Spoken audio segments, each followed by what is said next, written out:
सो asymmetric encryption में number 1 point कि asymmetric encryption आपके पास दो चीजों का इस्तेमाल करती है, यानी दो कीज का इस्तेमाल करती है। कॉम्बिनेशन ऑफ टू कीज के थ्रू मैसेज इनक्रिप्ट होता है। इसकी सबसे अच्छी एग्जांपल ईमेल है कि मुझे अगर आपको कुछ भेजना है तो मैं सबसे पहले अपनी पब्लिक और प्राइवेट की का इस्तेमाल करूंगा। Now what is that public and private key? Public key is the one which is known to all. मेरा ईमेल आईडी या आपका ईमेल आईडी वो अवेलेबल टू ऑल है, उसको शेयर करने में हमें कभी मसला नहीं रहता। तो पब्लिक की which is made available to everybody and private की is the one which is known to the user only. तो एक तो ये बात हो गई। तो असिमेट्रिक इंक्रिप्शन के अंदर हम इस्तेमाल कर रहे होते हैं दो कीज का मैसेज को इनक्रिप्ट करने के लिए, जिसमें से एक पब्लिक है और एक प्राइवेट है। Public key is the one which is available to everybody. तो पब्लिक की यहाँ पे होती है आपका ईमेल एड्रेस। यहाँ पे इसको मेंशन कर देते हैं कि your public key is basically your email address which is known to all and the private key is the one which is known to the user only। तो private key होता है आपका पासवर्ड। मैसेज इनक्रिप्ट करने के लिए, यानी अब आप मुझे कोई ईमेल भेज रहे हो या मैं आपको कोई ईमेल भेज रहा हूँ, कह रहा ना both type of key are needed to encrypt and decrypt the message. मैं आपको मैसेज करने के लिए अपनी पब्लिक और प्राइवेट की का इस्तेमाल करूंगा, यानी अपने ईमेल आईडी और पासवर्ड का। तो कहता है कि अब इसकी एग्जांपल उसने यहाँ इस तरह से दी हुई है कि we will use an example like this. Jane uses algorithm to generate a matching pair of keys public and private। ये ऐसे समझ लो कि आप कोई मुझे मैसेज करने लगे हो तो आप अपना ईमेल आईडी पहले खोलोगे। तो आप अपना ईमेल आईडी कैसे खोलोगे? आप अपना ईमेल आईडी खोलोगे, पहले अपना ईमेल डालोगे और पासवर्ड डालोगे तो आपका ईमेल आईडी खुल जाएगा।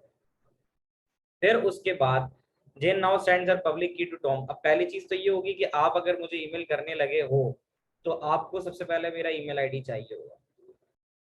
तो अब क्या होता है, जेन नाउ सेंड्स हर पब्लिक की टू टॉम। अब यहाँ पे ये चीज कह रहा है कि जेन जो है अब वो सबसे पहले पब्लिक की भेजेगा, ईमेल आईडी शेयर तो करोगे उसके बाद ही डाटा जाएगा। तो टॉम नाउ यूजेस जेन पब्लिक की, यानी अब टॉम के पास जब पब्लिक की आ गई, ईमेल आईडी आ गया, तो यूजेस जेन पब्लिक की, यानी टॉम ने जेन का ईमेल एड्रेस का इस्तेमाल किया टू इनक्रिप्ट द डॉक्यूमेंट, मुझे उसको डॉक्यूमेंट भेज रहा है। अब कह रहा है कि उसने जो भी डॉक्यूमेंट था साइफर टेक्स्ट उसने जेन को भेज दिया। तो यहाँ पे जितनी भी पूरी स्टोरी बताई गई है वो यही चीज बताई गई है कि अगर आप कोई डॉक्यूमेंट भेज रहे हो इनक्रिप्ट करने के लिए, तो उसको इनक्रिप्ट करने के लिए आप ये करते हो कि सबसे पहले आप पब्लिक की आपके पास होनी चाहिए, किसकी? रिसीवर की। तो जो सेंडर होता है, सेंडर कोई भी डॉक्यूमेंट भेजने के लिए सबसे पहले अपनी पब्लिक की और प्राइवेट की के थ्रू डॉक्यूमेंट को इनक्रिप्ट करता है। यानी जो मैंने ईमेल आपको भेजी है वो इनक्रिप्शन फॉर्म में है, यानी जिस एक शख्स को मैं भेज रहा हूँ उसके अलावा कोई और नहीं देख सकता उसे। तो मैंने आप ही की पब्लिक की यानी आप ही का ईमेल एड्रेस का इस्तेमाल किया और आपको वो डॉक्यूमेंट भेज दिया। उसको इनक्रिप्ट करने के लिए मैंने अपना आईडी और पासवर्ड इस्तेमाल किया। अब आपको वो जो डॉक्यूमेंट देखना है, आप वो डॉक्यूमेंट सिर्फ उस वक्त देख सकते हो जब आप उसमें अपनी पब्लिक और प्राइवेट की लगाओगे। अब आपकी पब्लिक की है आपका ईमेल एड्रेस और प्राइवेट की है आपका पासवर्ड। आपने जो ईमेल मैंने आपको भेजी है उसको खोलने के लिए आपको ईमेल आईडी पासवर्ड लगाना पड़ेगा। जब आप अपना ईमेल आईडी और पासवर्ड डालोगे तो आप मेरी ईमेल पढ़ पाओगे। तो इसका मतलब है अगर आप मेरी ईमेल पढ़ पा रहे हो तो आपने मेरे मैसेज को डिक्रिप्ट कर दिया। तो ये टोटल सिनारियो होता है जहाँ पे ये इसको इस तरह से डिफाइन कर रहा है। वो यही बात बता रहा है कि किस तरह से आप पब्लिक और प्राइवेट की का इस्तेमाल करते हुए मैसेज को इनक्रिप्ट करते हो और उसके बाद रिसीविंग साइड पे जाके फिर वो जो है डिक्रिप्ट हो जाता है।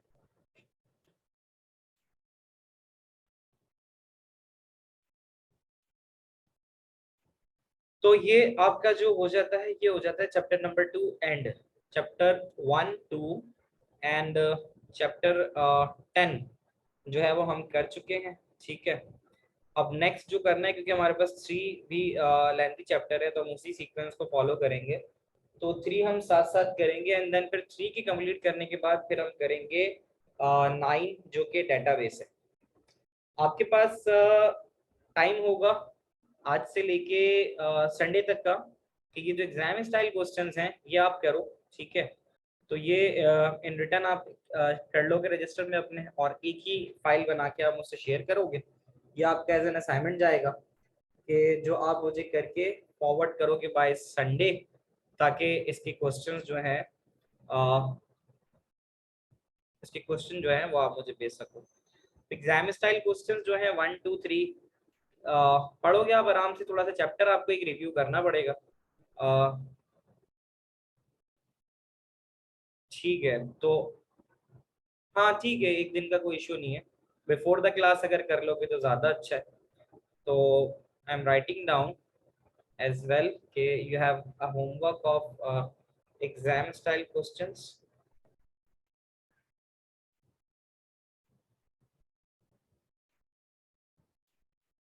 चैप्टर नंबर 3 में कंप्यूटर आर्किटेक्चर की अगर हम बात करें, तो कंप्यूटर आपके सामने जो लैपटॉप है, मोबाइल फोन है, कोई भी चीज़ मौजूद है, तो जब वो बनाई गई सबसे पहले, तो उसको बनाने में उसका ज़ाहिर है आर्किटेक्चर इस्तेमाल हुआ। अब आर्किटेक्चर को आप किस तरह से डिफाइन करोगे कि अब यहाँ आपसे कहता है कि सबसे पहले इंपॉर्टेंट चीज़ जो होती है वो सीपीयू है, जो आपका कंप्यूटर का मेन कंपोनेंट है, वो सीपीयू है, और वही आपकी सारी चीज़ें चला रहा होता है, ठीक है। आईसी के बारे में आप क्या बता सकते हो? What is IC? Integrated circuit.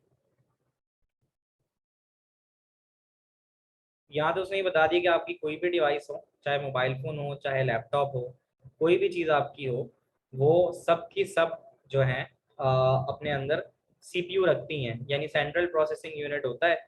और वही सेंट्रल प्रोसेसिंग यूनिट बेसिकली क्या कर रहा होता है, तमाम चीज़ें जो होती हैं सिस्टम की, उसको एग्जीक्यूट कर रहा होता है।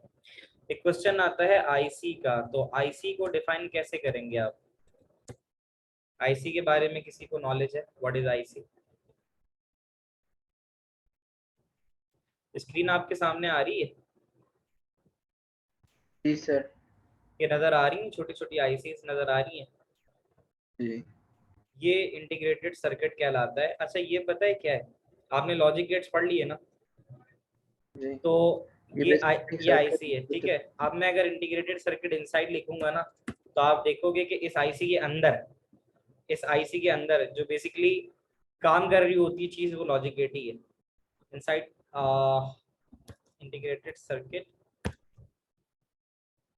और लॉजिक गेट्स। तो लॉजिक गेट, ये देख रहे हो, ये पिक्चर्स आ रही हैं, ये कितनी सारी पिक्चर्स आ रही हैं।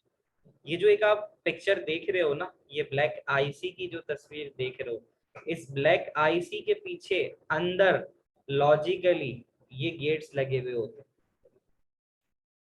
ठीक है ना। तो पूरा कंप्यूटर इस पे बेस करता है। हम कहते हैं logic gates are the building block of electronic circuit. ये जो सारी 1 2 3 4 5 6 7 8 9 10 11 12 14, ये सारी लेग्स हैं। ये जो ब्लैक आईसी है, इसके साथ ये जो सिल्वर लेग्स नजर आ रही हैं, ये सिल्वर लेग्स जो हैं, ये 1 2 3 4 5 6 7 इस तरह से है। तो हर आईसी जो है, बहुत सारी आईसीज हैं, मुख्तलिफ आईसीज अवेलेबल होती हैं, और हर आईसी का अलग अलग काम होता है। तो किसी के अंदर और इस्तेमाल होता है, किसी में नैंड होता है, किसी में नॉर होता है। ये डिफरेंट स्ट्रक्चर्स हैं। तो आपका कंप्यूटर बेसिकली पूरा इसी पे मेनली काम कर रहा होता है। आईसी अगर आप निकाल दोगे तो आपके कंप्यूटर का कॉन्सेप्ट, सीपीयू का कॉन्सेप्ट खत्म हो जाता है। क्या ये बात समझ में आ रही है? तो यहाँ पे एक्चुअल चीज जो है, यहाँ तक समझ में आ गया भाई? मुझे साथ साथ बताते रहा करो, आवाज आ रही है, क्लियर है, आपको समझ में आ रहा है?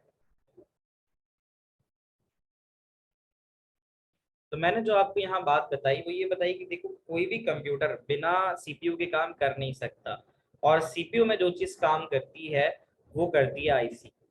आईसी की जो अच्छी एग्जाम्पल समझ लो वो ये है कि पहले जमाने में आपने देखा होगा, रेडियो, काफी बड़े बड़े रेडियो होते थे, ठीक है।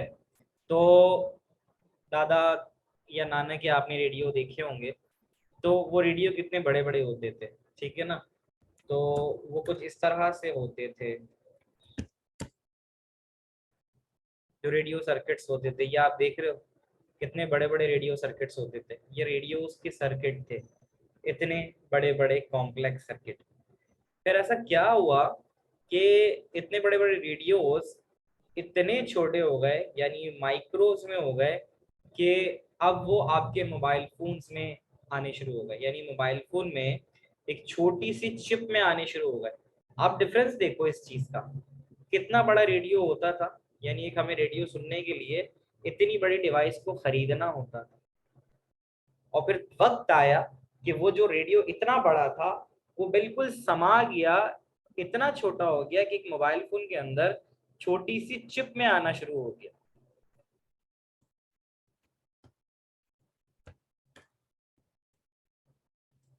अब यहाँ अगर आप देखो कि एक इतना बड़ा रेडियो का सर्किट मैं आपको दिखा रहा हूँ, ठीक है, तो अब मोबाइल फोन के अंदर अंदर ये जो मैं आपको आईसी दिखा रहा था, तो छोटी छोटी आईसीज की फॉर्म के अंदर, यानी ये जो आपको एक सर्किट नजर आ रहा है मोबाइल फोन का, इसमें एक छोटी सी आईसी होगी। लेट सपोज मैं कहता हूँ ये जो आईसी बनी हुई है जिसमें मैं पॉइंट आउट कर रहा हूँ, ये हो सकती है रेडियो आईसी, रेडियो चिप कह दो या रेडियो आईसी कह दो, radio IC inside mobile phone.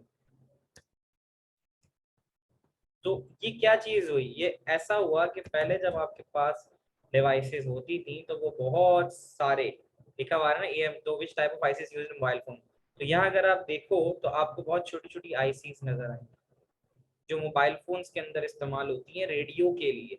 यानी अगर आप इतने, आप अपने मोबाइल फोन के अंदर, यानी एक मोबाइल फोन के अंदर कितने सारे फीचर्स आप इस्तेमाल कर सकते हो, तो उसमें आपके पास एक आईसी ऐसी भी होती है जो चलाती है आपका रेडियो। फिर पावर आईसी हो गई, फिर डिफरेंट टाइप के कैमरे की भी आईसी सर्किट होता है, ये सारी चीजें भी इस्तेमाल हो रही होती हैं। तो ये जो नैनो टेक्नोलॉजी की जब बात आई ना, नैनो टेक्नोलॉजी ने श्रिंक करके रख दिया कंप्यूटर के साइज को। कंप्यूटर पहले जमाने में बहुत बड़े बड़े होते थे, यानी एक बड़े बड़े जो कमरे होते हैं ना, उन बड़े बड़े कमरों के साइज के कंप्यूटर हुआ करते थे। फिर ये हुआ कि जब आईसीज बनना शुरू हो गई, ये जो मैंने आपको ब्लैक वाली आईसी दिखाई, जैसे जो ब्लैक आईसी चिप थी, तो वो जब आईसीज बन गई तो उससे ये हो गया कि साइज छोटा हो गया आपकी डिवाइसेस का। जब डिवाइसेस का साइज छोटा हो गया तो उसकी परफॉर्मेंस बढ़ गई, ठीक है। तो अब यहाँ पे कहता है कि एक सीपीयू के अंदर तीन चीजें होती हैं। इनसाइड सीपीयू की अगर हम बात करें,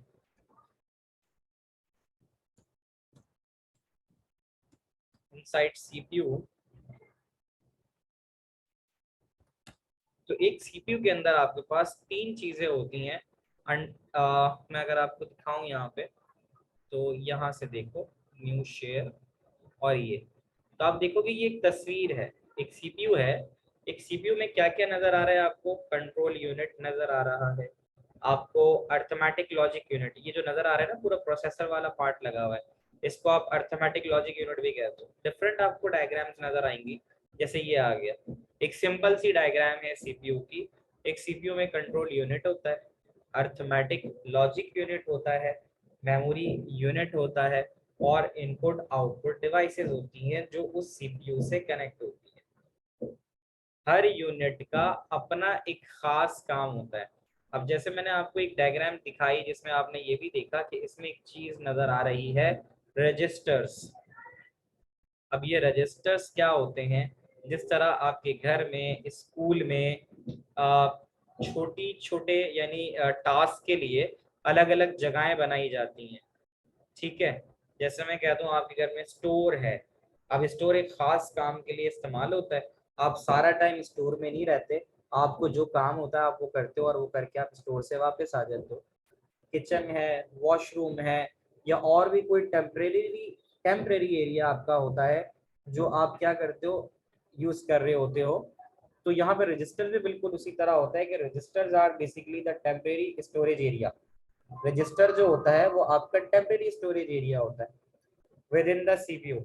तो वो क्या करता है, वो अपने अंदर जो जो स्पेशल टास्क हो रहे होते हैं बस उसको परफॉर्म करता है, उसमें डाटा को थोड़ी देर टेम्परेरीली रखता है, और उसके बाद वो आगे बढ़ जाता है।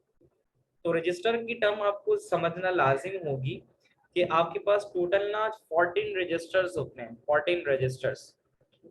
तो वो 14 रजिस्टर सब अपने अपने काम कर रहे होते हैं।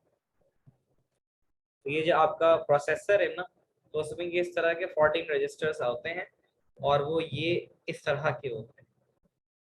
उसकी ज्यादा डिटेल में तो हम नहीं जाएंगे, यानी ये रजिस्टर्स अलग अलग तरह के होते हैं, ओवरफ्लो, डायरेक्शन, इंटरप्ट, ट्रेस, की सारे रजिस्टर्स की एग्जांपल।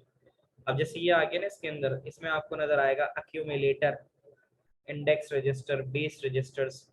तो इस रजिस्टर के ऊपर हम ज्यादा तो डिस्कस नहीं करेंगे, छोटी छोटी जो डेफिनेशन आएंगी we will see that only. तो ये कुछ 14 रजिस्टर आपके माइक्रो प्रोसेसर होता है, इसमें 14 रजिस्टर्स होते हैं।